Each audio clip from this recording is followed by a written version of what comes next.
Você já deve ter ouvido falar das bacias sedimentares. Você está no Geografia Topzera, eu sou o professor Josiel e a gente está aqui na Reserva Ecológica Picada Verão, entre Sapiranga e Dois Irmãos, no Rio Grande do Sul. Então, o foco da aula será as bacias sedimentares. Pois bem, quando se fala em bacia sedimentar, a gente está falando de uma estrutura geológica, ok? A gente está falando muito das rochas. No Brasil nós temos bacias sedimentares, temos dobramentos antigos e crátons. Só não vamos ter os dobramentos modernos. Gente, as bacias sedimentares, elas são formadas por rochas sedimentares como o arenito, como vocês podem estar visualizando aí nas imagens, de diferentes idades, ok? Algumas são muito antigas, com mais de 600 milhões de anos. Outras são mais recentes, com cerca ali de 1 milhão de anos, por exemplo. Ok? Então, assim, quando vamos pensar nessas rochas sedimentares aí, sabe a existência das outras rochas, as metamórficas e as vulcânicas? Pois é, elas são destruídas. O nome disso você já sabe, eu já falei em várias aulas aqui, é intemperismo. Nessa destruição, esse modelo de acabar com as rochas que a natureza nos impõe, vamos dizer assim, as rochas elas vão ficando menores e vão dar origem a sedimentos, que daí vão ser transportadas e depositadas e vão fazer um processo de sedimentação. Aí que vai se originar boa parte das rochas sedimentares. Quando a gente pensa em sedimentares, são sedimentos. Aí, na Reserva Ecológica Picada Verão, a gente vê que as rochas estão ali. Elas estão compactadas, elas estão literalmente formadas. E o que tem em cima? Basalto, rocha vulcânica. Por que isso acontece, né? Em determinados locais aqui no Brasil, as rochas sedimentares mais antigas foram recobertas por outras rochas. Por exemplo, o que vocês estão vendo aí, rochas magmáticas vulcânicas, como o basalto, que cobre grandes extensões de áreas sedimentares no sul do Brasil. Eu já falei em uma outra aula, especificando esse local, falando de um deserto.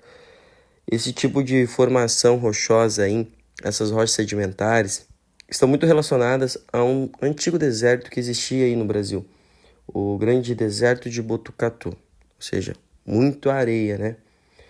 Então, o que rolou por aí? A gente tem que ir lá para as placas tectônicas, pessoal. Essas placas tectônicas são de extrema importância para entender essa bacia sedimentar que está coberta por basalto. Basicamente, houve a separação de placas que causou a deriva continental e, obviamente, como consequência, a separação do Brasil e do continente africano. Nessa separação, teve extravasamento de lava vulcânica. Essa lava vulcânica, então, vai cair sobre esse grande deserto de arenito, que vai ser futuramente um deserto cheio de areia, né? Então, essa lava vulcânica cai sobre a areia, compacta ela e ela vai se formar dando origem ao quê? A uma rocha sedimentar, que a gente chama de arenito. A lava, pois bem, vai resfriar em contato com a superfície, com a água, e vai se solidificar, dando origem a esse basalto, uma rocha vulcânica extrusiva, uma rocha magmática. Mas vocês podem ver aí que a gente está numa região com muita água. Isso aí é um grande arroio muito importante na região de Sapiranga, de Dois Irmãos. O que aconteceu? Sabe essa rocha, esse arenito? Boa parte, principalmente essa borda do Planalto aqui no sul do Brasil, tem uma área de recarga. Como assim uma área de recarga? A rocha está na superfície, ela entra em contato com a água do rio, a água de arroios e a água da chuva. Então ela fornece água para a formação desses arroios, desses rios e recebe a água deles e recebe a água da chuva, ok? A rocha tem até um certo ponto de absorção, ela satura, depois ela não consegue mais absorver. O que a água também faz? Gente, rocha sedimentar é menos resistente ao processo de intemperismo que a rocha vulcânica.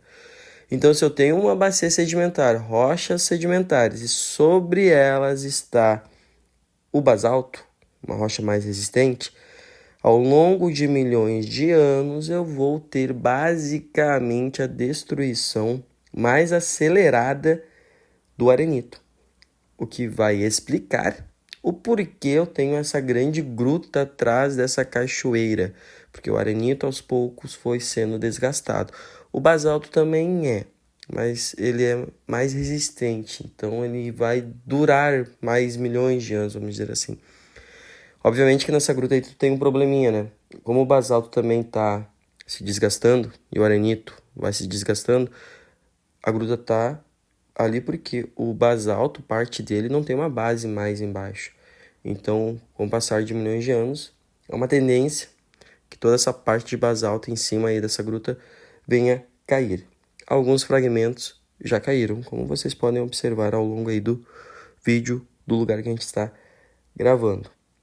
Pode acontecer hoje a queda de um desses blocos, pode acontecer daqui 10 mil anos, 20 mil anos, mas em algum momento cai.